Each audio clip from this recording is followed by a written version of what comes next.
નમસ્કાર. ગુજરાત પોલીસ ભરતી નવા અભ્યાસક્રમ વિશે કયા નવા નિયમો લેવામાં આવ્યા? જાણીએ વિડીયોમાં. વિડીયોને સૌથી પહેલા લાઇક અને ચેનલને સબસ્ક્રાઇબ કરી દેજો. તો વિડીયોની શરૂઆત કરીએ. આઈપીએસ હસમુખ પટેલે પણ મંત્રી ડિંડોરની જેમ કોચિંગ ક્લાસવાળાને ખખડાવ્યા. સરકારી ભરતીમાં સ્પર્ધાત્મક પરીક્ષા માટે કોઈને ખાનગી કોચિંગ લેવું ન પડે તેવા અભ્યાસક્રમ રચાય તો કોચિંગ ક્લાસનું અર્થતંત્ર ખોરવાઈ જાય તેમ છે. આ દિશામાં થઈ રહેલા સુધારાઓને વચ્ચે હવે કોચિંગ ક્લાસ સંચાલકોએ કેર ઓફ ગુજરાત નામે નવું સંગઠન બનાવ્યું છે. કાયમ હરીફાઈમાં રહેતા સંચાલકોનું સંગઠન નવી પરીક્ષા પદ્ધતિમાં વાંધા વચકા લઈ ભરતી બોર્ડના અધ્યક્ષ આઈપીએસ હસમુખ પટેલની ઓફિસે પહોંચ્યું હતું, જ્યાં આમ આદમી પાર્ટીના સામત ગઢવી સહિત સંચાલકોએ ઉમેદવારોની ચિંતા થઈ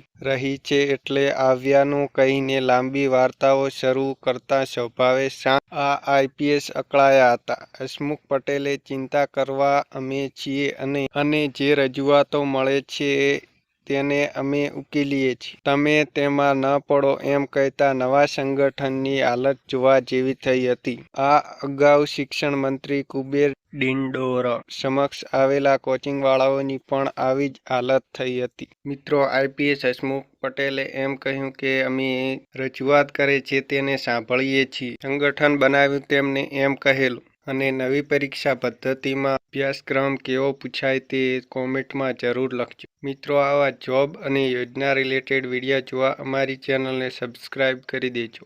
આભાર.